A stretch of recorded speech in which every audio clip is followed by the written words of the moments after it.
Eh bien, salut les petits cocos. On se retrouve pour une nouvelle vidéo. Première fois que je fais ce format-là. Et aussi, première fois que j'enregistre de cette façon-là. Donc, il est possible qu'il y ait des petits bugs. On va faire une tier list de tous les jeux que j'ai fait en 2024. Vous avez la liste ici. Prenez-vous un petit café, des petits biscuits digestifs au chocolat. Ou n'importe quoi. Et nous allons commencer.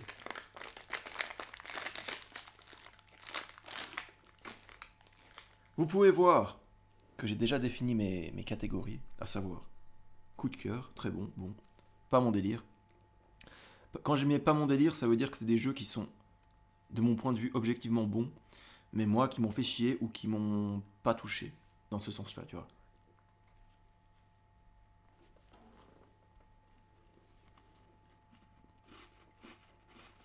Et enfin, grosse chiasse, ça, y a pas vraiment besoin d'explication, je crois.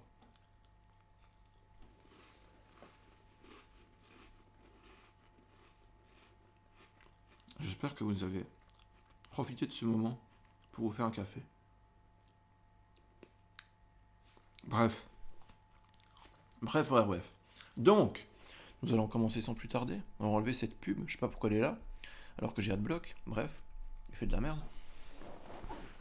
Alors, déjà, est-ce que tout est en ordre, tout fonctionne? Ça m'a l'air ok. Donc, je sais pas pourquoi il s'est mis dans cet ordre-là, mais bon. En premier, je vois que nous avons Paper Grinder. Ta gueule là-haut. Bref. Paper Grinder, donc qui était un petit jeu indé, édité par Devolver, que j'ai fait sur Switch, qui était vraiment bon. Et franchement, j'hésite entre bon ou très bon. Bon ou très bon? Non, je mettrais quand même en très bon, parce que je me rappelle maintenant des musiques, de la qualité de chaque niveau. Chaque niveau était vraiment différent les uns des autres. Différent des uns des autres, je veux dire. Aucun niveau ne se ressemblait. Chaque niveau était un concept unique. Non, c'est vraiment une pépite. Le seul problème, c'est qu'il est vraiment court. Je crois qu'il fait 3-4 heures de durée de vie. C'est pour ça que j'hésitais entre bon et très bon. Je voulais mettre en bon à cause de sa durée de vie qui est beaucoup trop courte. Mais bon, ça reste une très bonne expérience à faire en termes de jeu indé. Voilà, je vais essayer d'aller quand même assez vite parce que j'ai pas envie que la vidéo fasse 3 heures. Ensuite, nous avons You Suck at Parking. Si vous connaissez pas, je vais le mettre en bon parce que c'est un petit jeu pour passer le temps sympa, mais faut pas déconner. C'est un jeu où tu contrôles une petite voiture vue du dessus. Enfin, vue du dessus, vue un peu en. Pas de. Tu vois pas le toit, mais bref. Un peu en vue asymétrique. Non, c'est pas asymétrique le mot que je cherche. Mais bref, je sais plus le mot. Puis bref, en gros, tu dois te parquer sur des places de parking. Et là où le jeu a un véritable intérêt, c'est en multijoueur, parce que tu peux être 3 ou 4 sur une seule map, et le premier qui arrive à se parquer sur toutes les places de parking, parce qu'à chaque fois que tu te parques sur une place, tu reviens au départ, et celui qui arrive à se parquer partout, il a gagné. Et du coup, j'ai tenté ça avec 2 potes. Ouais, du coup, on a fait ça surtout à 3. Et Nico et Benji, il faut que je les cite parce que sinon ils vont me le reprocher. Mais oui, franchement, c'est très fun. C'est très fun, mais c'est un jeu qui tourne vite en rond parce qu'il y a un seul concept, c'est juste aller te parquer sur une place de parking. Donc tu peux pas t'amuser 100% du temps là-dessus. Au bout d'un moment, t'en auras ras le cul, c'est obligé parce que c'est trop répétitif. Mais bon, à part ça, c'est un bon jeu. Ensuite, Prince of Persia, The Lost Crown. Ah, alors celui-là, j'hésite entre très bon ou coup de cœur. Parce que franchement, il était vraiment bien. Non, en vrai, il était vraiment excellent. Coup de cœur, ouais. En fait, il y en a. Ce qui me freine à le mettre en coup de cœur, c'est qu'il y en a d'autres dans la liste que j'ai mieux aimé que ça. Mais ça reste dans le très haut du panier. Si vous aimez les Metroidvania 2D, c'est dans le très haut du panier Metroidvania 2D. Voilà. Rien de plus à dire. Ils ont pris tout ce qui se faisait de meilleur. Ils ont pris des inspirations de Hollow Knight, de Metroid Dread, de plein de Metroidvania excellents comme ça. Et ils l'ont condensé dans un seul jeu et ça marche super bien. Et en plus de ça, Ils ont rajouté un système de combat avec des esquives, des contres. T'as des ultis, tout ce genre de trucs qui marchent super bien. Non, franchement, gros respect pour ce jeu. Gros respect. Voilà. Ensuite, nous avons Devil May Cry HD Collection, donc qui regroupe Devil May Cry 1, 2, 3, que je n'avais jamais fait, que j'ai découvert donc avec cette collection. Je vais mettre ça en très bon, parce que je suis désolé pour les fans de Devil May Cry, mais je trouve qu'en termes de beat'em all, il y a eu mieux. J'ai l'impression de dire un affront, mais oui, en termes de beat'em all, il y a eu mieux. Et surtout en termes de gameplay, je trouve qu'il y a des trucs qui m'ont dérangé en termes de gameplay. Après, je dis tout ça, mais j'ai adoré les 3 jeux. Même si Devil May Cry 2 était un peu mou du cul, il n'en restait pas moins plaisant à parcourir. Hein, qu'on se le dise. Le 3 est de loin mon préféré des 3. Parce que c'est le plus abouti, et puis même le 3 est fait pour que ce soit ton préféré, parce qu'ils ont tout. Ils ont mis les curseurs à fond pour ce jeu, ils ont pris les 2 autres, comme les 2 premiers, mais ils ont fait 10 fois plus dans le 3. Donc forcément c'est mieux. Plus d'armes, plus de combos, plus de personnages, le jeu est plus long. Il y a tout qui est en plus dans ce jeu, donc forcément c'est le meilleur. Puis voilà. Oui, je vous disais au niveau du gameplay, ce qui m'a dérangé, c'est le fait que pour faire une attaque sautée et une attaque en piqué en avant, tu dois mettre le stick en avant ou en arrière, du point de vue du personnage. Donc si le personnage il est face à la caméra, tu dois mettre le stick face à la caméra pour venir en avant. Et puis du coup, comme la caméra bouge tout le temps, l'avant et l'arrière sont constamment changés, et t'as vraiment du mal à faire les moves que tu veux faire. C'est ça qui m'a vraiment dérangé. Mais à part ça, à part ce détail-là, parce que on va pas se cacher, c'est un détail, à part ce détail-là, j'ai vraiment kiffé les jeux, j'ai pris un très bon moment sur les 3 jeux. Sans que ce soit stratosphérique au niveau de coup de cœur, tu vois. Voilà, c'est tout ce que j'ai à dire. Ensuite, nous avons Darksiders 1. Darksiders 1, que je vais mettre en très bon. Je l'avais déjà fait il y a longtemps, et je l'ai refait là, cette année, enfin l'année passée du coup. Et j'ai toujours autant, c'est toujours autant excellent en vrai. Toujours autant excellent, rien à redire sur ce jeu. Ils ont mixé les donjons, un jeu de donjons à la Zelda, où tu vas trouver des objets dans les donjons, tu vas résoudre le donjon avec des énigmes en utilisant l'objet que tu as trouvé. Et en même temps, il y a du combat à la God of War. Et la direction artistique fait très God of War de manière générale. Mais ça reste un très bon mix et un très très bon jeu. Encore aujourd'hui, j'ai pris encore beaucoup de plaisir à le faire. Enfin, vraiment. Très bonne pioche, je vous le conseille largement. De toute façon, ces 2 très bons et coup de cœur, c'est des jeux que je vous conseille sans hésiter. Bon, à partir de bon, je dirais, on pouvait les faire si ça vous intéresse, mais c'est pas forcément une recommandation. Doom Eternal, alors là c'est sans hésitation, dans coup de cœur, c'est un des meilleurs jeux que j'ai fait de ma vie, en fait, tout simplement. Je pense qu'il est dans mon top 10 des meilleurs jeux que j'ai fait de ma vie. J'arrive plus à parler. Mais très largement. C'est ce qu'on attend d'un jeu vidéo. Du gameplay pur, des sensations pures, adrénaline, vitesse, prise de décision à la seconde. Quand t'es, et en plus, t'as 1 milliard d'options pour t'en sortir.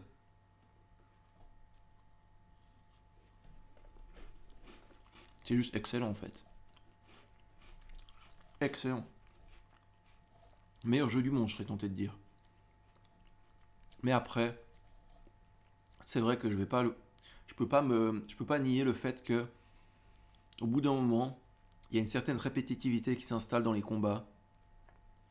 Et il y a un moment, t'as plus envie de refaire la même chose en boucle pendant 10 heures. Au bout d'un moment, ça s'estompe un peu.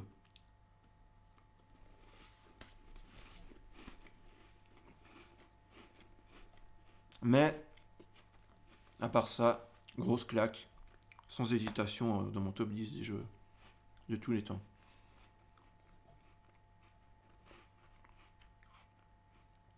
Spyro 1. J'ai fait Spyro 1 via la trilogie remasterisée là, en HD. Je l'ai fait. Je vais pas vous cacher que bon, j'ai eu l'impression de jouer à un jeu pour enfants de 3 ans, style Marine Malice, et qu'on me prenait pour un con. Mais, à part ça, du coup, mais je vois, je suis conscient que je suis pas la cible en tant que adulte de 30 ans pour ce genre de jeu. Je suis conscient de ça. Mais, en toute objectivité, c'est un bon jeu pour enfants. Voilà. Voilà, Spyro, typiquement, je le classerais dans pas mon délire. C'est un bon jeu, mais à aucun moment j'ai été transcendé par ce jeu, en fait. Je vois que les bons côtés, je vois ce qui est bien, mais moi, en fait, je suis trop vieux pour ces conneries. C'est ça que j'essaie de vous dire. Voilà. Bref. Ninja Gaiden 3, Razor's Edge. Je sais pas pourquoi il est venu en premier celui-là. Avant les deux autres, je veux dire. Ninja Gaiden 3, Razor's Edge. Pour moi, c'est du très bon. Je suis désolé, mais j'ai entendu beaucoup de critiques sur le 3. En tout cas, le 3 dans sa version de base, mais la version Razor's Edge, donc c'est la version où ils ont ajouté des armes et ajouté de la difficulté, de ce que j'ai compris. Ou non, c'était pas ça. Ils ont modifié quelques trucs qui étaient casse-couilles dans le 3. C'est incroyable, n'empêche, quand j'y pense, la saga Ninja Gaiden 3D, ils se sentent obligés de sortir plusieurs versions d'un même jeu. Ils peuvent pas en sortir un. Ça, c'est quand même une preuve qu'ils savent pas ce qu'ils font des fois. Ils sortent 3 versions d'un même jeu. Ça veut dire qu'ils en sortent un, ils attendent les retours des joueurs, ils disent ah ils aiment pas ça, ils aiment pas ci. Ok, donc on sort une nouvelle version avec leurs corrections, avec ce qu'ils ont demandé. Mais personne fait ça en fait. T'as pas le droit de faire ça, sinon tu sors 3 fois le même jeu et puis les joueurs, en fait c'est les joueurs qui se font baiser parce qu'ils achètent 3 fois le même jeu. Mais bon bref, on va arrêter de parler de ça parce qu'ils l'ont encore refait avec Ninja Gaiden 2 Black. Ils ont sorti une 3e version du 2. C'est quand même incroyable. Mais bon. Bon, là, en l'occurrence, c'est un remake. Donc, tous les jeux font des remakes. On ne peut pas utiliser cet argument. Mais bon, bref. Le 3 est très bien. Si vous aimez la difficulté, j'ai trouvé beaucoup plus dur que les autres. Je l'ai fait en mode normal. Et quand tu es au milieu d'une salle où tu dois gérer 10 ennemis, et en même temps, sur des balcons surélevés tout autour de la salle, tu as des types au lance-roquettes qui te tirent dessus, tu rigoles pas. Hein. Tu rigoles pas, t'es un peu en train de suer. Ouais, j'ai trouvé très difficile ce jeu. Même en mode normal. Plus que les autres. Plus que les 2 premiers. Je sais pas pourquoi, mais ouais, j'ai trouvé chaud.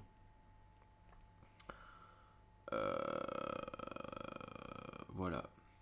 Mais c'est encore une fois, c'est une grosse recommandation. La série Ninja Gaiden 3D, grosse recommandation. Vraiment.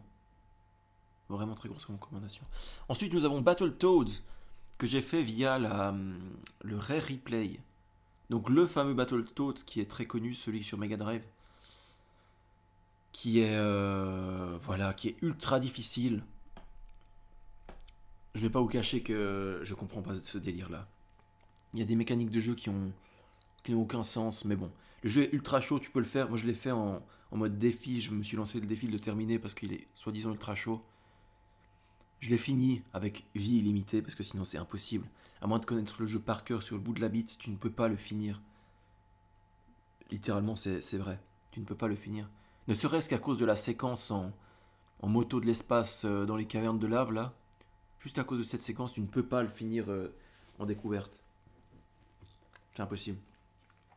Si t'as pas les vies illimitées, j'entends.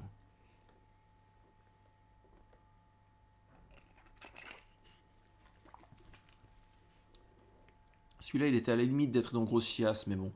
Étant donné que c'est un jeu reconnu dans le monde du gaming, comme étant très difficile et comment on dit... bah, il est reconnu tout simplement pour les joueurs. Attendez, il commence à faire nuit, je vais allumer la lumière. Puis voilà, de par son statut, je me permettrai pas de le mettre dans grosse chiasse. Ensuite, Gears of War 2. Pourquoi ils mettent le 2 avant le 1, je sais pas. J'ai fait Gears 2 en coop avec un pote. Je vous cache pas que si ce pote-là en question, donc Vitou, il se reconnaîtra, m'avait pas demandé de les faire, j'aurais probablement... Je m'y serais jamais attelé moi-même tout seul. Mais le 2, je vais obligé de reconnaître qu'il est dans le très bon. Pour l'instant, j'ai fait que le 1 et le 2, et j'ai commencé le 3. Et le 2, c'est de loin le meilleur. S'il n'y en a qu'un seul à retenir pour l'instant, enfin, je dis ça du haut de mon statut qui a fait les 3 premiers, et le 3 même pas encore fini. Mais voilà, le 2, pour l'instant, il se démarque largement des deux autres, je trouve. Sachant que le 3, je dois en être à 50%, 60%. Et le 2, il se démarque largement. Ils ont cassé une sorte de répétitivité. Parce que dans le 1 et le 3, on peut pas nier qu'il y a cette sorte de répétitivité qui s'installe en mode tu cours, tu te mets à couvert, tu tires, tu te mets à couvert, tu tires, tu te déplaces d'un point A à un point B, tu te mets à couvert, tu tires. Dans le 1 et le 3, il y a beaucoup ça qui vient en boucle. Dans le 2, il y a des mises en scène de malades, des séquences où tu vas être tu vas contrôler une tourelle. Le gameplay va être varié, c'est ça que je veux dire. Tu as plein de séquences où le gameplay sera varié, où tu vas être à dos de créatures, un moment tu seras sur un char. Plein de trucs comme ça qui va te changer le gameplay et qui sera. Et la mise en scène est excellente. Bref, le 2, si vous ne devez jouer à qu'un seul de ces jeux, ce serait le 2, d'après moi. Ensuite, Yoku's Island Express, qui est un Metroidvania. En fait, c'est un concept un peu original. C'est un Metroidvania où tu contrôles un scarabée qui pousse sa boule de bouse. Vous voyez le truc. Et le monde est construit de telle sorte que c'est un flipper géant. C'est-à-dire, avec les gâchettes, tu vas contrôler littéralement les gâchettes d'un flipper pour faire rebondir ta boule de bouse. Alors, le concept est excellent, hyper original, mais alors je ne suis pas rentré dans le truc. J'ai vraiment eu l'impression de perdre mon temps quand j'ai fait ça. Je me suis dit, ok, ça peut intéresser certaines personnes, moi je me bats les couilles. J'ai jamais eu envie de jouer à un flipper géant dans un monde ouvert. Je m'en fous en fait. mais je reconnais le génie derrière ça. Mais voilà, moi perso, je m'en fous. Cocoon ensuite, qui est fait par les développeurs de Limbo et Inside. Cocoon qui est, moi je vais le mettre dans bon. C'est un bon jeu de réflexion. C'est un bon jeu de réflexion énigme slash mystère slash bizarrerie à la Inside, vraiment. Il y a des bruits organiques, tu sais pas si c'est fœtal ou je ne sais d'où ça vient, mais il y a des trucs, des bruits chelous et des textures cheloues dans le jeu. Mais en même temps, c'est de la volonté des développeurs. Mais après, à part ça, c'est un bon jeu d'énigmes où tout est basé sur le fait de rentrer dans un monde et ensuite tu peux sortir du monde. Et le monde dans lequel tu étais, tu peux le prendre pour aller le déplacer ailleurs. Et tout est basé un peu là autour, mais c'est un bon jeu de réflexion pour moi. Bon, mais pas très bon. Voilà ce que j'ai à dire. Ensuite, la série des Batman Arkham. Sachant que, je vais le mettre en très bon, sachant que j'ai fait que le 1 et le 3. Pourquoi ce choix, vous me demanderez? Ou peut-être vous ne me demanderez pas, ou peut-être vous en battez les couilles. Mais je vais quand même vous le dire. J'ai fait le 3 en premier parce qu'il était sur le Game Pass. C'était le seul qui était sur le Game Pass. Et comme c'était le seul auquel j'avais accès gratuitement, entre guillemets, bah je l'ai fait en entier. J'ai plutôt bien kiffé. Et après avoir plutôt bien kiffé, je me suis dit, tiens, si j'essayais les autres. Du coup, j'ai recommencé avec le 1. Le 1 qui est un peu moins monde ouvert et plus cloisonné, avec beaucoup plus de conduits d'aération où tu vas te déplacer dedans. Mais qui néanmoins marche quand même dans son délire à lui.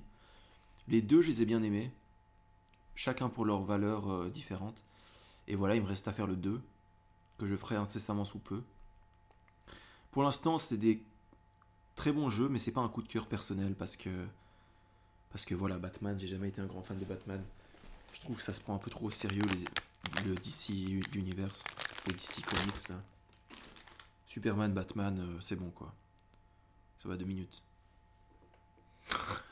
Non mais je dis ça un peu rigolant, mais c'est un peu ce que je pense. Ça se prend trop au sérieux. Nous sommes dark, ténébreux. On a perdu nos parents, machin. C'est bon.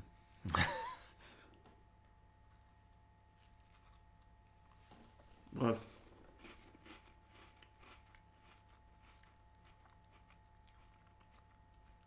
Et de par le fait que je suis pas un si grand fan de Batman que ça, à mon avis, le 2 il dépassera pas non plus. Coup de cœur. Quoique peut-être.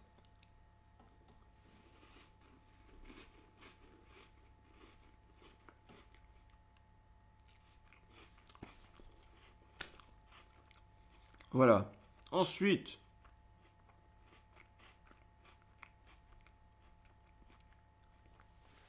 nous avons... Ça fait combien de temps de vidéo par ça? 20 minutes, merde. Oh. Ensuite, nous avons Banjo-Kazooie Nuts and Bolts qu'on va mettre en bon. Parce que voilà, je l'ai fait pour la première fois. J'aurais tué pour avoir ce jeu il y a quelques années. Hein. J'étais un grand fan de Banjo-Kazooie, Banjo-Tooie. Et quand j'ai appris que ce jeu sortait sur Xbox, j'avais pas d'Xbox, j'ai fait un malaise. Pas un malaise, mais bon, bref. Voilà, finalement, j'ai enfin pu le faire plusieurs années après. Et voilà, bon, ils ont pas...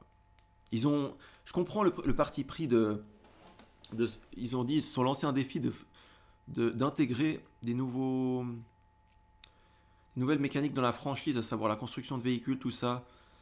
Je vois le délire, c'est plutôt bien fait de ce côté-là, mais c'est pas ce que j'attendais personnellement. Je voulais un Banjo Tree, moi, en fait, avec de la plateforme, et puis voilà. C'est pas ce qu'ils ont fait. Le jeu est bien dans ce qu'il fait. Ce qu'il le fait, il le fait très bien, mais c'est pas ce que je voulais. Voilà. C'est ça que ma conclusion. Ensuite, Assassin's Creed Origins. Oh. Bon, je vais le mettre dans bon. Allez, je vais le mettre dans bon. Parce que, en fait, le jeu, il se fait carry son cul par l'Égypte antique. T'enlèves l'Égypte antique, il n'y a plus rien. Non mais faut le dire au bout d'un moment. Ce qui rend le jeu incroyable, ce qui fait que le jeu est dans les tops de tout le monde des Assassin's Creed, c'est l'Égypte antique parce que c'est dépaysant, parce que c'est trop bien. Les vestiges, les pyramides, les pharaons, machin. T'enlèves ça, il y a plus rien. Le gameplay c'est pourri. Non mais ok, il a révolutionné la série. Il a révolutionné le gameplay de la série. Mais bon, voilà quoi. J'ai envie de dire qu'il a essayé de faire un gameplay à la Zelda, c'est-à-dire avec un lock, un bouclier, une épée, des esquives, tout ça, mais il l'a moins bien fait. Alors que Zelda, c'est depuis Ocarina of Time que c'est mieux le gameplay de combat. Mais bon. Non, après, il y a quand même des dynamiques avec l'arc et tout ça. Je sais pas, moi je trouve que c'est un peu surcoté cette série des Assassin's Creed. Ce qui me refroidit aussi, c'est les PNJ, mais on n'y croit pas une seconde. Moi, quand je vois un PNJ parler, je vois l'acteur derrière le PNJ. Et je vois un PNJ robotique qui... Je vois un robot qui me parle. Pas du tout naturel. Les interactions entre les personnages sont totalement robotiques. Aucun naturel dans le dialogue. Personne se parle comme ça dans la vie. Mais vraiment, je veux bien qu'en Égypte antique, ils se parlaient différemment, mais là, faut pas déconner. Non, là, faut pas déconner, par contre. On ne croit pas une seule seconde au dialogue. Bref. Mais ça, c'est une critique valable pour tous les Assassin's Creed. Non, peut-être pas tous, en fait. Après, bon, j'ai fait que le 4.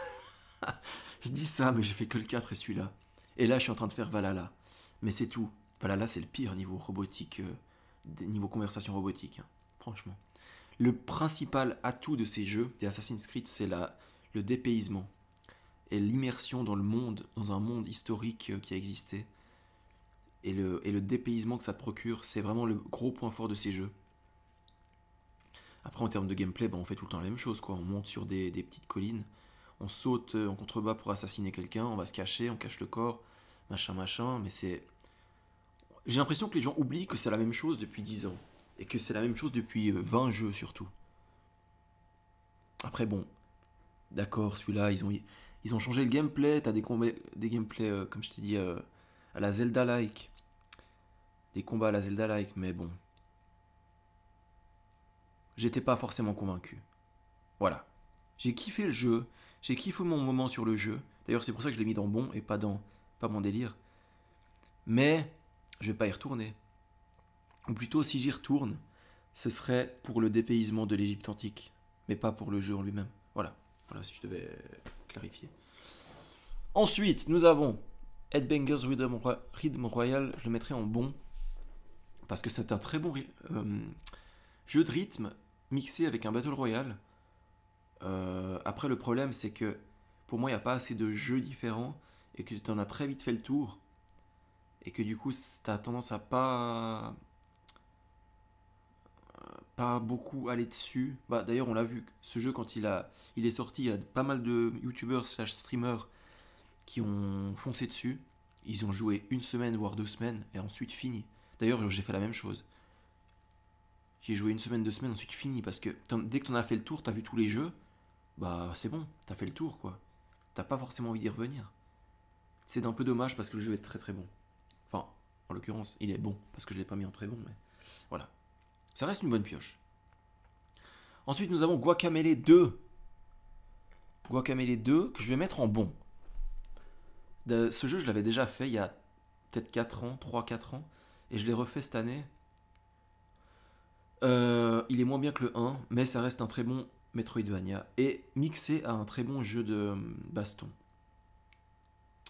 Parce qu'en fait, c'est un peu un beat'em all 2D, mélangé à un Metroidvania, sauf que le côté beat'em all dans le 2, je trouve, est très mal rythmé, parce que, en fait, c'est une overdose. Le 2, c'est la définition d'une overdose. C'est quand t'enchaînes 10 salles de combat, tu sais, tu vas d'un écran à l'autre, ensuite t'as la salle les portes se verrouillent, t'as des vagues d'ennemis pendant 1-2 minutes, tu les défonces tous, et ensuite tu passes à la salle suivante, de nouveau elles se verrouillent. Voilà, et quand t'as ça 10 fois de suite, pendant 10 salles de suite, tu te dis non mais il y a un gros problème de rythme dans le jeu. Le 1 gérait ça beaucoup mieux parce que il te faisait pas 10 salles à la suite, il t'en faisait une, deux, ensuite t'avais un peu d'exploration, un peu de plateforme, ensuite une salle qui se verrouille, ensuite un peu de plateforme, mais là 10 salles à la suite, c'est pas possible en fait. Gros souci de rythme dans ce jeu. Et voilà, je trouve qu'il est pas au niveau du 1. Ils ont perdu le cap avec le 2. Heureusement qu'ils n'ont pas fait de 3 parce que qui sait ce qu'ils feraient avec le 3. C'est la définition de too much ce jeu. Ensuite Dark Tide.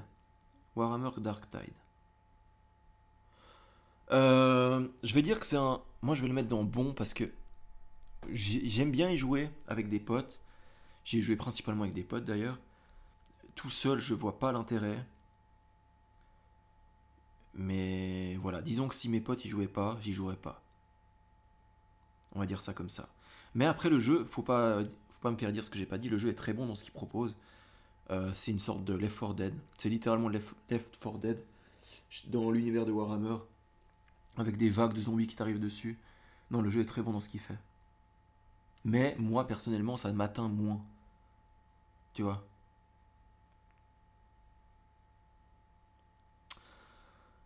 Ensuite, nous avons Shadow Warrior 3. Sachant que je n'ai pas fait les deux premiers, j'ai fait le 3 parce qu'il était sur le Game Pass. Hop, il est en bon. Parce que c'est un Doom Eternal-like. C'est-à-dire que première personne, je veux dire vu à la première personne, hyper nerveux, hyper rapide. T'as des dashs, t'as des finishers, ça bouge dans tous les sens. C'est littéralement Doom Eternal, sauf que tu contrôles un samouraï qui a des mitraillettes accessoirement. Mais j'ai passé néanmoins un très bon moment sur ce jeu. Hein, je tiens à vous le dire quand même. Le jeu est court, la campagne est courte, mais heureusement il y a un mode horde, et c'est littéralement le mode que j'attendais, c'est-à-dire des arènes avec des vagues d'ennemis. Dans un gameplay Doom Eternal, c'est tout ce que je voulais, c'était parfait. C'était très bon. Pourquoi je le mets pas en très bon? Bonne question. Peut-être parce que c'est peut-être juste une copie de Doom Eternal. Peut-être. C'est possible, mais j'ai passé un très bon moment sur le jeu. Faut pas faire dire ce que j'ai pas dit. Ensuite, Indiana Jones et le cercle ancien. Coup de cœur directement. Incroyable. Je m'attendais à une grosse. Je m'attendais pas à ça. Je m'attendais à un jeu. On s'entend évidemment quand je dis jeu que j'ai fait en 2024. J'entends 2024 / début 2025. Hein. Je m'attendais à un jeu ultra scénarisé où tu as aucune liberté de gameplay. Et où. Et où, ouais, en fait, tu dois juste suivre l'histoire, mais t'as pas de liberté. Eh bien, c'est tout l'inverse. Les moments où il y a de l'histoire, c'est juste des cinématiques. Le reste du temps, tu fais ce que tu veux. Vraiment, tu peux faire ce que tu veux. Après, oui, tout dépend du monde ouvert. Il y a des maps qui sont moins ouvertes que d'autres. Mais les maps qui sont ouvertes, si t'as pas envie de suivre la quête principale, retourner au début, faire de la merde, aller taper les policiers, tu peux. aller taper des nazis ou taper des... donner un coup de fouet à un fasciste italien, tu peux. Tu peux tout faire. Vraiment ce que tu veux. T'as aussi le système de combat aussi. T'as un système de combat avec les coups de poing que j'ai trouvé très bien. Au début, je pensais que c'était hyper brouillon, mais en fait, non. T'as vraiment... tu tapes avec le poing gauche ou le poing droit avec les deux gâchettes. T'as un bouton pour bloquer. T'as un bouton pour parer. T'as un bouton pour pousser le mec. T'as un bouton pour juste sortir ton fouet et le fouetter à la place. Ou sinon, comme dans le premier film, tu en as marre de le taper, tu sors ton gun et tu lui tires dessus. Voilà. Non, franchement, et surtout, ce qui me fait le mettre en coup de cœur, c'est que le jeu m'a fait vraiment rire. De par les cinématiques, de par l'ambiance Indiana Jones qui est drôle, certaines scènes m'ont fait rire. Et certaines situations, en termes de gameplay, dans lesquelles tu te mets avec les ennemis, qui sont juste drôles. Il y a vraiment un côté drôle qui sort du jeu. Vraiment. Le jeu m'a fait rire. Je sais pas pourquoi il m'a fait tant rire, mais son côté ridicule, bah en même temps ça c'est assumé parce que c'est Indiana Jones. Indiana Jones c'est un peu ridicule par moment. Et ça m'a vraiment fait marrer. J'ai adoré ce jeu, vraiment. Gros coup de cœur. Peut-être pas dans mon top 10 de tous les temps, mais dans mon top 20, je pense. Voilà. Ensuite, nous avons Castlevania Symphony of the Night, que j'ai fait pour la première fois de ma vie, que je vais mettre dans très bon. Pas coup de cœur parce que c'est pas un coup de cœur personnel, mais que c'est un excellent Metroidvania. Et puis surtout, il se démarque un peu des autres dans le sens où il fait un peu sa sauce, tu vois. Tu vois qu'il s'est pas beaucoup inspiré des autres Metroidvania, mais qu'il a juste posé ses couilles en mode eh oh, c'est Castlevania, je te rappelle, on était là avant tout le monde. C'est nous qui savons comment faire, on va te montrer. Et il l'a très bien montré. Mention spéciale à la bande son, qui est, je pense, une des meilleures OST de jeux vidéo que j'ai entendues. Pas forcément non, je sais pas comment dire, mais c'est bien rythmé. Par contre, la musique n'a rien à voir avec des fois, t'es dans un château hanté, il y a une musique disco, tu te dis mais what the fuck, qu'est-ce qui se passe? Et des fois, ça n'a rien à voir, mais la musique est toujours bien. Heureusement qu'il y a ça. La musique est excellente. Le gameplay, bon, alors je vous cache pas que je suis un peu freiné par le gameplay Castlevania, c'est-à-dire où ton bonhomme peut seulement donner un coup d'épée devant lui. C'est-à-dire que dès qu'il y a une chauve-souris qui vole au-dessus de sa tête, il peut rien faire. Et ça me fait un peu chier dans ce genre de gameplay, mais dès qu'il y a une chauve-souris au-dessus de sa tête, il est obligé de reculer, sauter et donner un coup d'épée en l'air parce qu'il peut pas taper au-dessus de sa tête. Ça, je trouve encore ça aberrant. Mais bon, à part ça, t'as quand même 1 million de possibilités. T'as le système des sorts cachés, là où tu dois faire des combinaisons de touches de Street Fighter avec des quarts de cercle avant-arrière. Ça, je trouvais ça un peu bof. Parce qu'implémenter ça dans un jeu, dans un Metroidvania, je suis pas sûr que ce soit le meilleur jeu pour implémenter des combos à la Street Fighter, mais bon. Surtout que j'arrivais pas à les faire. Une fois sur 10, il sortait pas le bon, ou une fois sur 10, il sortait juste pas le combo que je voulais faire, donc ça me faisait un peu chier. Mais à part ça, à part ça,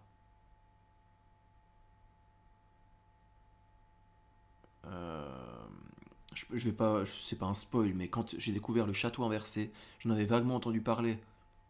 Je pensais que c'était une petite quête annexe, mais quand j'ai vu qu'en fait c'était toute la map inversée et tu refais toute la map avec, du coup, c'est un nouveau level design parce que tu marches au plafond, donc t'as pas les mêmes plateformes et tout. Tous les ennemis ont changé, tous les objets plein d'objets différents ont été replacés à des endroits différents. Du coup, c'est une sorte de nouveau jeu avec le même gameplay. Et là, j'étais un peu sur le cul qu'ils aient tout refait le jeu et que ce soit aussi bien dans le château inversé que dans le château normal. J'étais un peu sur le cul, j'avoue. Et en plus, tout ça avec une musique entraînante. Que demander de plus? Non, franchement, j'étais agréablement surpris par ce jeu. Ça faisait longtemps que je me disais qu'il fallait que je le fasse. Je l'ai enfin fait. C'est fait et je suis très content de l'avoir fait. Ensuite, Sea of Thieves. Encore une fois, c'est un jeu à potes, ça. C'est un jeu à potes, c'est-à-dire que J'y jouerai pas tout seul, mais j'y joue parce que j'y joue avec des potes. Voilà, c'est un bon jeu, mais j'y passerai pas ma vie. Parce que... Ouais, voilà, je sais pas. J'ai pas grand chose à dire sur Sea of Thieves. C'est un bon jeu quand t'as des potes avec qui jouer. Ça paraît con dit comme ça, mais voilà. Ensuite, Another Crab Treasure, qui est sorti cette année, je sais pas si vous vous rappelez, en début d'année, qui était un Souls-like avec un petit crabe. Celui-là, il va direct en coup de cœur. Franchement, je sais pas pourquoi ce jeu m'a autant plu, mais en fait, ça m'a rappelé les platformers 3D de la Nintendo 64. J'ai eu les mêmes sensations, à l'exception que c'est un peu plus dur. Mais quoi, quand tu y réfléchis, les jeux de l'époque, ils étaient durs, hein. Les jeux de l'époque, ils étaient durs. Maintenant, on se rend plus vraiment compte, mais ouais, ils étaient durs. Surtout à cause des contrôles qui étaient flingués, claqués au sol. Et du coup, ça rendait le jeu difficile dans son maniement. Mais c'était quand même difficile. Et du coup, celui-là, ça m'a totalement rappelé typiquement Banjo-Kazooie et Donkey Kong 64. Ça m'a donné un peu ces feelings-là au niveau des environnements et tout ça. Mais j'ai surkiffé ce jeu. Mais vraiment surkiffé. Franchement, je vous le conseille 10 fois. 10 fois. C'est un peu difficile, effectivement, mais ça reste une pépite. Pépite comme j'ai rarement vu.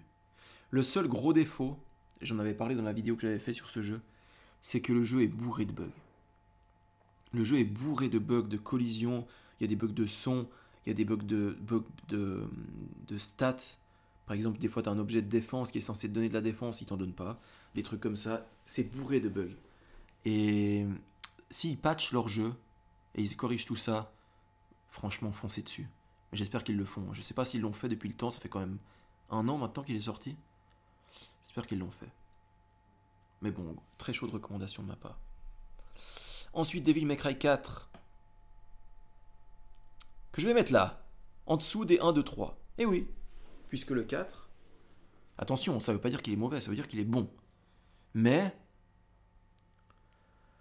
voilà, je sais pas, j'ai eu moins de plaisir à le faire. J'ai trouvé ça très vite répétitif. Et le fait, et la douille suprême qui me fait le mettre en bon, et pas en très bon, c'est que tu vas jusqu'à la fin du jeu avec Nero. Ensuite, on te dit, ah bah maintenant tu joues Dante. Et Dante, il revient au début du jeu en faisant le même parcours que Nero. Donc tu fais le même parcours en sens inverse. Et tu vas rebattre les mêmes boss en chemin. Et là, je me suis dit, pourquoi? Ce sera forcément nul. Personne n'a envie de faire 2 fois la même chose à la suite. Ok, si tu changes de personnage, tu changes un peu de gameplay, mais personne n'a envie de faire 2 fois la même chose. Non. Non, juste non. Voilà. Voilà ce qui m'a fait le mettre en moins bon. Personne n'a envie de faire ça.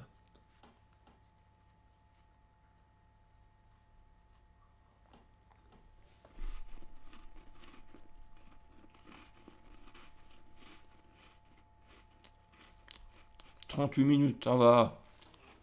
On se donne 1 heure.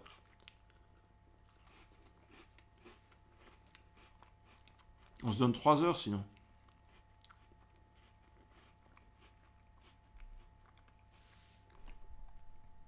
On voit toujours ma gueule sur la miniature ou pas?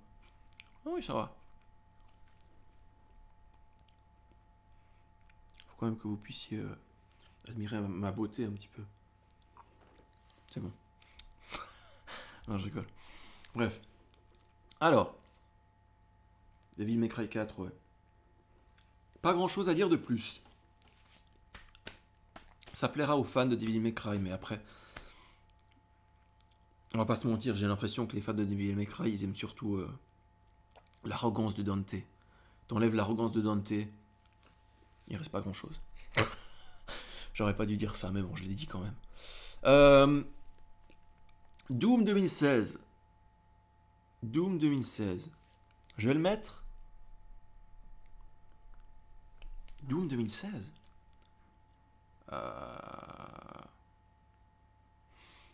Je vais le mettre en très bon quand même. J'hésitais entre bon et très bon, je vais le mettre en très bon. Parce que c'est un très bon. Voilà, fin de l'histoire. Ensuite, Gears. Non mais Doom 2016, voilà. Je l'ai refait cette année, en fait. Si vous voulez tout savoir, je l'ai refait après avoir fini Doom Eternal. pour me rappeler quelles étaient les différences en fait. Et les différences, je les ai vite vues. C'est-à-dire que une fois que tu as le gameplay de Doom Eternal dans les pattes, c'est-à-dire avec le dash, que tu te déplaces partout, tu peux grimper, tu vas super vite, Doom 2016 à côté, il paraît très lent. Très lent et un peu mou. C'est pour ça que je l'ai moins aimé après Doom Eternal que avant Doom Eternal. Je l'ai fait quand je le faisais avant Doom Eternal, je me dis j'ai pris mon pied vraiment. Et après Doom Eternal, tu te dis ah c'est un peu mou en fait. Mais bon voilà, tu peux pas vraiment te, peut pas vraiment nier ça. Mais ça reste un excellent jeu. Voilà. Ensuite Gears of War 1, c'est un bon jeu. C'est un bon jeu, mais ce n'est pas un très bon jeu parce que quand tu joues au 2, quand tu joues à Gears of War 2, tu te dis ouais le 1 c'était un peu timide quand même. Il n'y avait pas grand chose. Ils ont dans le 1 c'est vraiment des couloirs où tu te caches derrière des barricades et t'avances avec quelques effets de mise en scène par moment où il y a souvent des grandes arènes, des gros mobs qui arrivent, mais dans le 2 c'est pas comparable avec le 1 en fait. Ensuite Guacamelee 1, je vais le mettre dans très bon. Parce que justement, contrairement aux 2, ça c'est un jeu de qualité. Ça c'est un Metroidvania de vraie qualité. Mais vraiment. Ça mixe super bien le... Attention, je précise que j'ai fait la Super Turbo Championship Edition. Je crois que c'est un truc qui rajoute une zone de combat où tu as des vagues de mobs. C'est un truc comme ça. Et non, mais c'est vraiment un Metroidvania de qualité. Si vous aimez les Metroidvania 2D, foncez dessus. Ça mixe Metroidvania 2D et gameplay de combat 2D. C'est super bien. Non, franchement, très très bon jeu. Ensuite, Gris.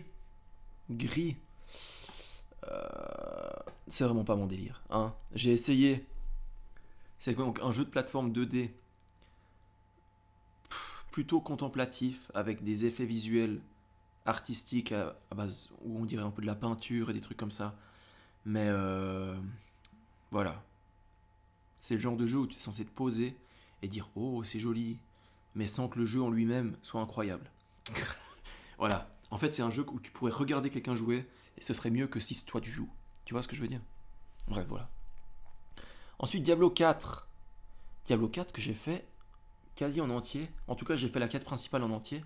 Après j'ai pas beaucoup fait le endgame. J'ai quand même complété le premier tableau de Parangon, l'espèce d'immense tableau carré là, des points de compétence. Mais après, j'ai pas été plus loin parce que ça m'a saoulé. C'est un jeu très très addictif. Alors je peux vous dire que quand j'étais dans Diablo 4, j'étais dans Diablo 4 à fond, à coup de 6 heures par jour. Ça faisait vraiment mal. Mais bon, après, est-ce que c'est un très bon jeu? J'irai pas jusque là, hein. J'irai jusqu'à dire bon jeu. Ok, mais pas très bon jeu. Mais voilà. J'ai pas grand chose à dire sur Diablo 4 en vrai. C'est. En fait, il y a une partie de moi qui a de la peine à comprendre l'intérêt de ce genre de jeu. Parce que tu fais tout le temps la même chose en boucle. Tu farmes des ennemis inoffensifs qui ne sont à aucun moment une menace. C'est juste de la chair à canon. Et tu vas juste farmer des mobs. Au bout d'un moment, tu te dis, mais quel intérêt? Quel intérêt en fait? Mais néanmoins, tu es addict et tu continues. Donc il y a une partie de moi qui ne m'explique pas comment je peux jouer à ça. Mais pourtant, j'y ai joué énormément.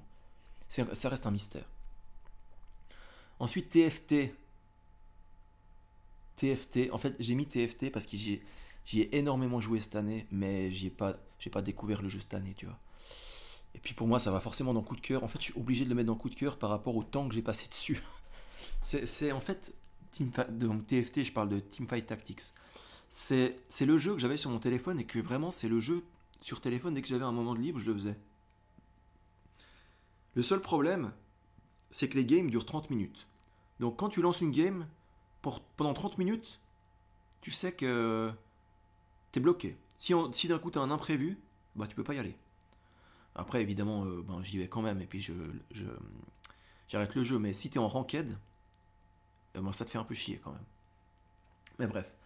Euh, Voilà, mais franchement, le concept du jeu, je pense que si vous êtes novice, vous allez rien comprendre et vous allez vous désintéresser du jeu très vite. Mais une fois que tu as compris toutes les mécaniques, ça devient très addictif. Parce que une fois que tu comprends un truc, tu dis ah maintenant j'ai compris ça, je vais en lancer une avec ce que j'ai compris en plus. Ah maintenant j'ai compris ça, je vais en lancer une avec ce que j'ai compris en plus, et ainsi de suite. Mais non, je kiffe trop TFT en vrai. C'est un gros kiff. Donc je vous rappelle qu'il y a l'espèce de auto chess avec des persos de League of Legends. Mais en gros, tu poses tes persos sur un terrain à des positions plus ou moins stratégiques avec certains objets assignés sur ces persos, et ensuite tu les regardes se fighter avec l'équipe en face. Et celui qui a les meilleures stats globales, il va gagner. Globalement, c'est ça. Voilà.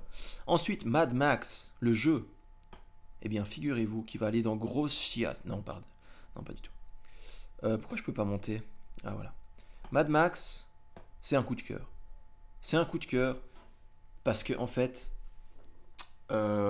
c'est tout ce que je voulais. Un jeu dans l'univers Mad Max avec ta voiture V8 que tu peux customiser, où une fois que tu es dans ta caisse, tu peux littéralement sortir le shotgun par la fenêtre, tirer sur les passants. Enfin, les passants. En l'occurrence, c'est les Warboys là, des films, du coup, des jeux aussi. Et juste un énorme kiff ce jeu. J'ai l'impression que c'est tout ce que j'attendais. Un jeu dans l'univers Mad Max, dans un immense désert, sauf que tu as un V8 comme pour te déplacer. Et le système de combat, c'est le système de combat des Batman Arkham. Mais putain, ce que c'est efficace. Plus tu joues, plus tu débloques des combos. À des moments, tu vas juste pouvoir, au milieu d'une série de coups, tu décides de lui péter la jambe. Tu le fous à terre, tu lui craques la jambe. Des, des séries de combos comme ça. T'as un flow dans le combat qui est incroyable. Le jeu est un peu répétitif dans le sens où tu vas prendre des forteresses. À chaque fois dans les forteresses, tu dois tuer les gros ennemis, tu dois détruire des emblèmes, trouver de la ferraille. C'est un peu un petit rituel répétitif, mais à chaque fois, je kiffais le faire. Avec modération, évidemment. Si tu fais ça pendant 12 heures de suite, tu vas péter un câble. Mais je faisais exprès, dès que je sentais que j'en avais marre, je coupais, je reprenais le lendemain, et j'avais de nouveau envie, et ainsi de suite. Tu vois? Et si tu joues comme ça, c'est une putain de pépite ce jeu.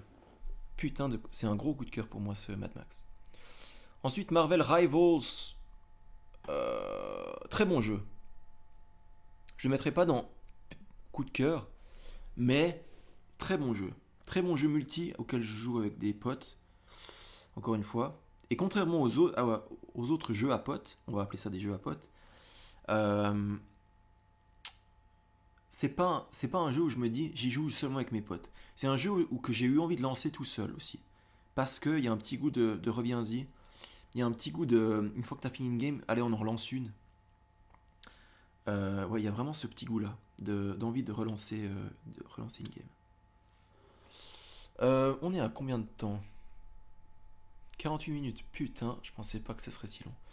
Dante's Inferno, que j'ai fait qui était sur Game Pass donc. C'est un bon jeu. C'est un bon jeu. C'est un bon beat'em all. Mais en termes de beat'em all, quand t'as des Devil May Cry et des Ninja Gaiden à côté, hein, voilà, hein, on va pas, on va pas épiloguer. Hein. C'est un bon beat'em all, mais disons que les darons sont en place. Et c'est le petit enfant qui n'arrive pas à se faire respecter par ses darons. Bref, je sais pas pourquoi j'ai dit ça, mais c'est un peu ça. Bref. Ensuite, Red Dead Redemption, que j'ai fait, enfin, je l'ai pas fait vraiment cette année. Je l'ai fait en décembre 2023, et ça va directement en coup de cœur, très clairement.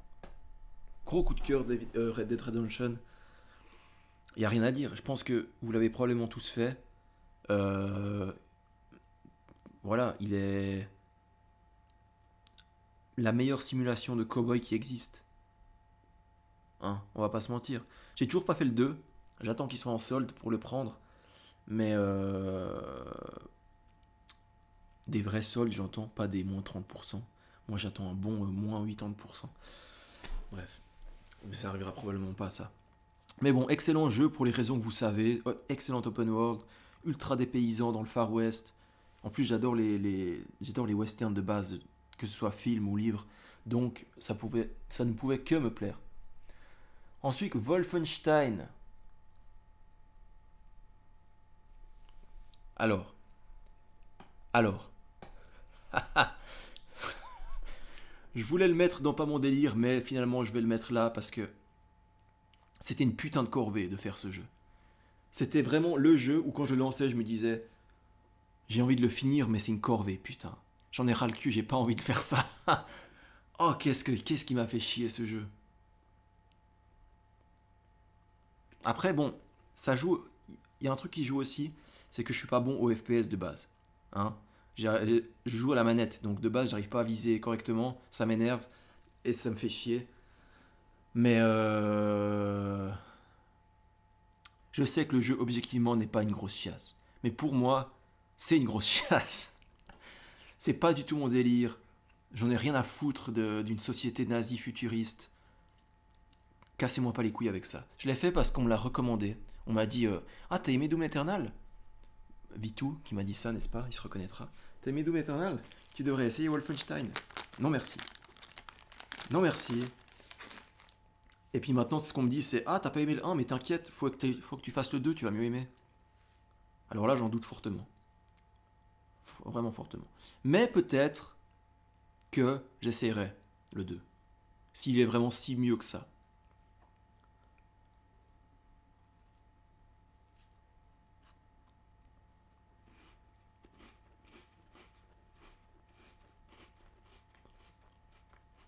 Mais ça m'a fait chier. Je me souviens des combats de boss. À la fin, t'as un boss où t'as une espèce d'un être humain qui contrôle un robot. C'est dans une arène, une sorte de d'héliport ou je sais pas quoi. Le combat de boss est ignoble, c'est insupportable. En plus, quand t'as plus de munitions, il y a cette mécanique où t'as un espèce de pistolet électrique et tu dois utiliser ça quand t'as plus de munitions. Ça sert aussi à réparer et à faire un chemin à travers les grilles. 1-1. Non, non, non. Moi, je fais pas ça. Non, sérieusement, je me suis fait chier. Voilà. J'ai pas d'autre raison à vous dire que je me suis fait chier. Ça devrait se suffire à lui-même. Ok, le jeu a peut-être plein de qualités et tout, mais je me suis fait chier. Voilà. Voilà mon argument. Ensuite, Ninja Gaiden 2. Sigma 2, pardon. Bon, écoutez. J'ai pas fait le 2 original, parce que je l'ai pas. Mais j'ai fait Sigma 2 et du coup le reboot. Le reboot Ninja Gaiden 2 Black qui a été fait là. Pas le reboot, le remake, pardon. Et sans connaître le 2 original, sans avoir joué au 2 original, moi je trouve que c'est un excellent jeu. Faudra que je me fasse le 2 original. Encore une fois, j'attends qu'il soit en solde pour le faire, mais je vais le faire. Je sais que je vais le faire.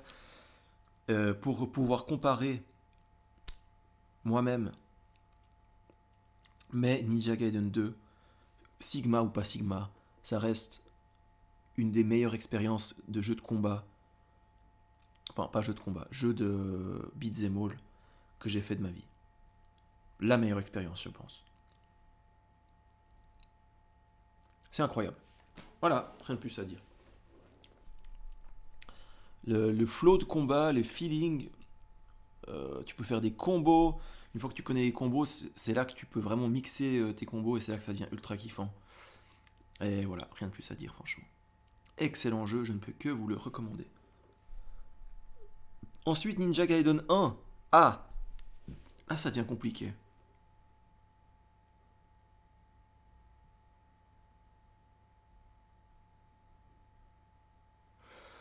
Ça devient compliqué. Allez. Je vais le mettre en très bon. Parce qu'il n'est pas au niveau de Ninja Gaiden 2. Mais en fait, quand tu le fais, en fait, le système de combat est presque mieux que Ninja Gaiden 2, dans le sens où c'est très technique. C'est plus lent. Donc, comme c'est plus lent, tu as plus le temps de bloquer. de contre-attaquer et de faire tes combos et tout. Tu as beaucoup plus de contrôle sur ton système de combat. Mais, putain, mais tout le reste a tellement vieilli. Oh, les combats de boss. En fait, tu sens que c'est les débuts de la 3D. Les mecs, ils se sont dit, oh putain, on découvre la 3D, on peut faire enfin tout ce qu'on veut. Et ils ont fait tout ce qui leur est passé par la tête dans un jeu. Alors que des trucs n'ont aucun rapport entre eux. Mais ils ont quand même tout mis ce qu'ils avaient dans la tête dans un jeu. Et ça n'a aucune cohérence, mais voilà, il y a certains boss qui sont vraiment chiants à combattre. Mais ça reste un excellent jeu. Sachant que j'ai fait le Sigma et le Black. Et puis franchement, voilà quoi. La différence n'est pas ouf entre les deux. Il n'y a pas vraiment de différence entre les deux. Je trouve que Ninja Gaiden Black est beaucoup plus cohérent et beaucoup mieux rythmé que Sigma. Parce que déjà, ils ont enlevé les chapitres avec Rachel. Donc ça fait beaucoup plus... le jeu est plus court et du coup, c'est plus rythmé. Et c'est moins lassant. Parce que les chapitres avec Rachel, c'est pas super kiffant à la contrôler, quand même. Et aussi, c'est plus cohérent parce que... à un moment dans Ninja Gaiden Black, tu vas dans une cave, une sorte de tombeau égyptien, je sais pas si vous vous rappelez de ce passage, et t'as une ambiance caverneuse, avec des bruits de cavernes, t'as des chauves-souris partout, tout ça. C'est cohérent. Ensuite, le même endroit dans la version Sigma, tu vas dans le tombeau égyptien, et t'as la musique qui commence à s'ambiancer, T'as une musique disco, voire techno, qui se met en route. À la place des chauves-souris, t'as des orbes lumineux magiques qui te foncent dessus. Ce qui n'a aucun sens, qu'on se le dise. Et là, tu te dis, pourquoi ce choix? Ils ont fait des choix qui sont vraiment bizarres. Et du coup, c'est plus du tout cohérent. Mais voilà, à part ça, tu vois, c'est vraiment un détail ça.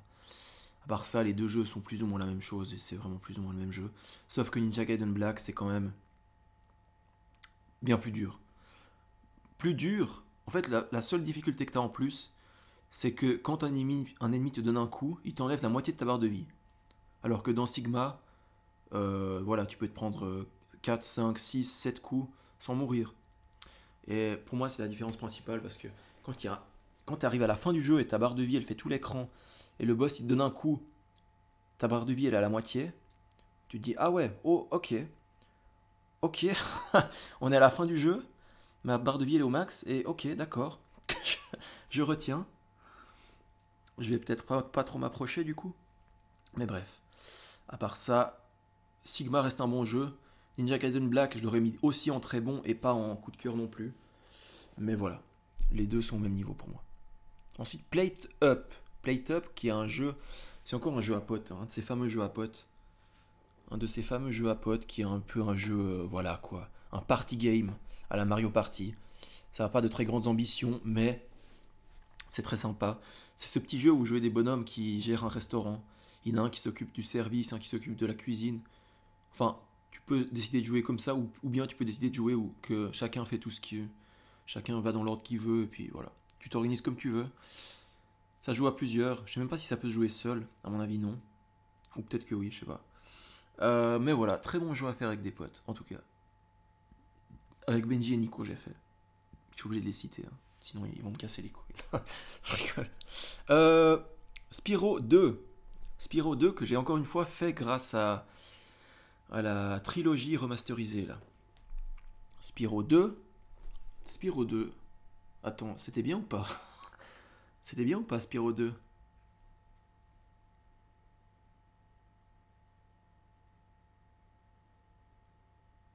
Sachant que j'ai mis Spyro 1 dans Pas mon délire.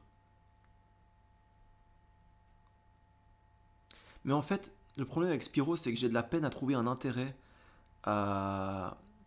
Tous les mobs se tuent en un coup. Spyro 2, c'est vrai qu'il était un peu plus difficile que les autres. Enfin, difficile, c'est un bien gros mot, hein. C'est un jeu pour enfants de 3 ans, je vous rappelle.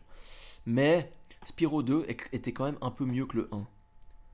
Parce que le 1, j'avais vraiment l'impression de jouer à une démo technique style Marine Malice. Mais le 2, quand même, c'est un vrai jeu vidéo. C'est un peu mieux quand même. Un peu mieux, mais toujours pas trop mon grand délire. Mais je vais quand même faire le 3 parce que, mine de rien, c'est un jeu que tu le fais, que tu fais de manière un peu léthargique. En mode, c'est un petit peu sympa, mais sans plus. Mais suffisamment pour que tu restes accroché.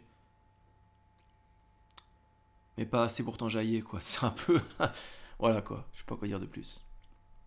Ensuite, Titanfall 2. Petite anecdote avec Titanfall 2. Pendant très longtemps, j'ai essayé de vous faire une vidéo sur ce jeu.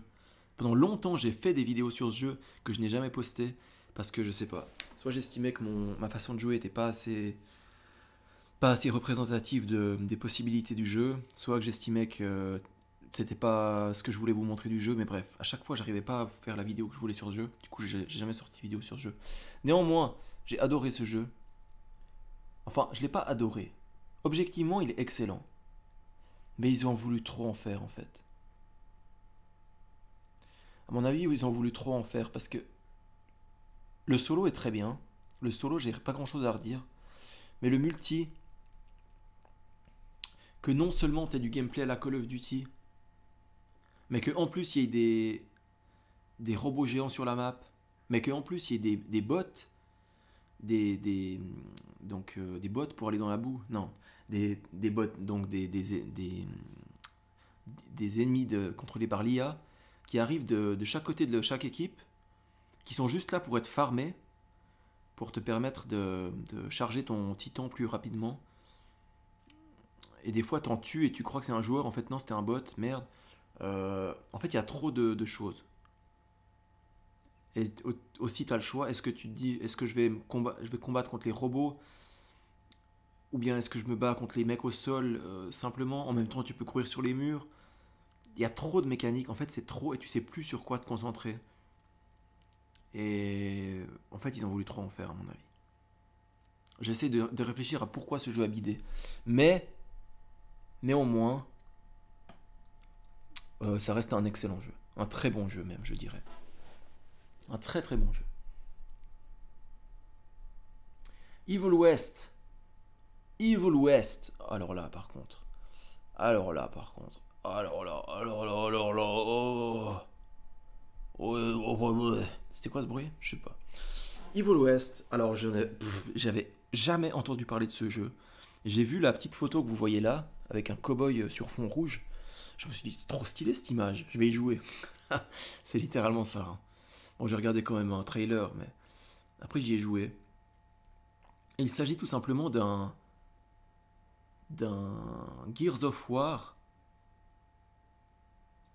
mais en même temps pas complètement. C'est un peu un... Ce jeu est un ovni. Je ne sais pas d'où il sort, mais c'est un ovni ce jeu. C'est une sorte de Gears of War dans l'univers cowboy. C'est un univers cowboy alternatif, l'univers cowboy, c'est-à-dire l'univers Far West.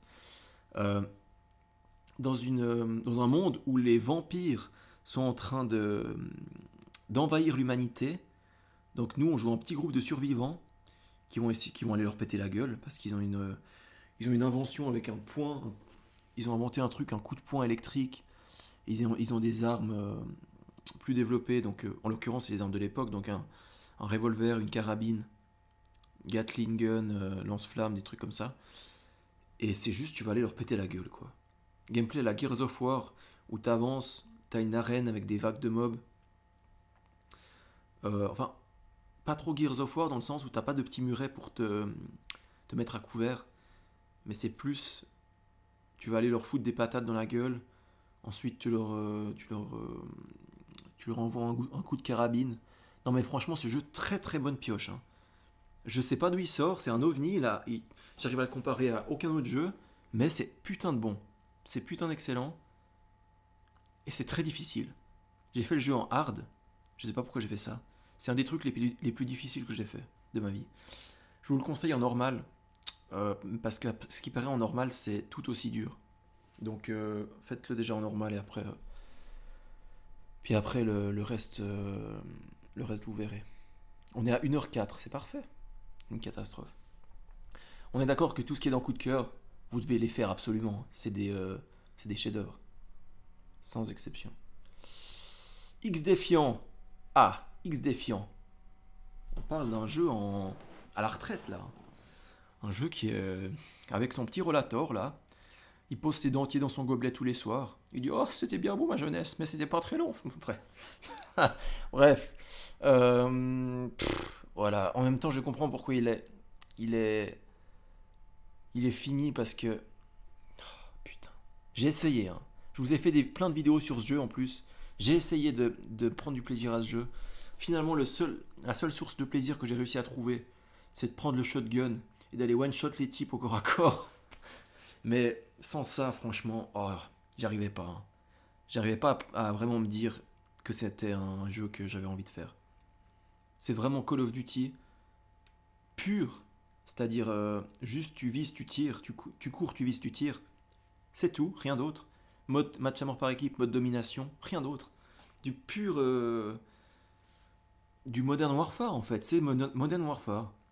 Ils sortent un Modern Warfare comme ça, de nulle part, et ils pensent que ça va marcher. Bah non, c'est déjà été fait en fait. Tu fais exactement le même jeu qui a déjà été fait, comment tu veux que ça marche? Quelque part, ça m'étonne pas trop que c'est bidé. Faut un peu innover les gars. Et oh. Et donc, nous terminons avec Zelda A Link to the Past, que j'avais déjà fait il y a longtemps, mais que j'ai refait en 2024, parce que je l'avais un peu oublié. Et honnêtement, je suis un peu embêté pour le classer. Même si, bon... Alors, objectivement, c'est un très bon jeu. Pour moi, c'est pas un coup de cœur parce que... en fait, un jeu 2D ne pourra jamais être un coup de cœur pour moi. Sauf rares exceptions. Parce que j'ai grandi avec la 3D. Mon premier jeu a été un jeu 3D. J'ai jamais joué à des jeux 2D. Pour moi, les jeux 2D, c'est un truc de papy. Hein. C'est une autre époque.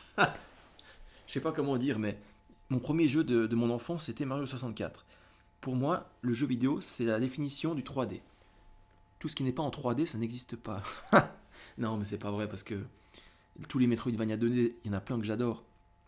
Mais, je vous cache pas que j'ai du mal avec les jeux Super NES, tout simplement, parce que c'est en 2D, ça ne me parle absolument pas. Pour moi, la 3D sera infiniment supérieure en tout point, à tout moment. Même si, bon, Link to the Past, c'est vrai que ça reste un très bon jeu, qui est très long, avec plein de donjons. Je sais plus combien il y en a 9, non? Non, t'as les 3 premiers de base, là. Plus 8 ou 9 ensuite, un truc comme ça.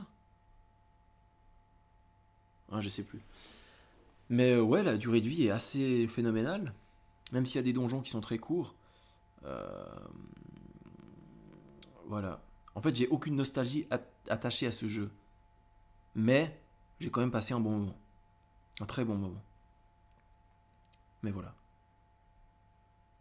Mais voilà. Voilà, j'ai pas grand chose de plus à vous dire. Ça fait déjà 1h04. On va s'arrêter là. On est obligé de s'arrêter là. On ne peut pas faire autrement. Et voilà. Je vous laisse encore un moment la tier list si vous voulez voir quel jeu est où. Je vous rappelle qu'il y a Wolfenstein tout en bas. Mais, à part ça, voilà. C'est mon avis objectif sur les jeux que j'ai fait cette année. Il faudrait que je fasse la même chose avec mon top 10 ou top 20 des meilleurs jeux de tous les temps. Ça, faudrait que je le fasse aussi. Mais bon. Dans l'état, c'est ma tier list. J'espère que ça vous a plu, ou pas. Parce que c'est mon avis finalement. En quoi mon avis vous plairait, j'en sais rien. Mais je vais vous laisser là-dessus. C'était Julien, je vous dis ciao ciao. Et à la prochaine. Allez, à plus.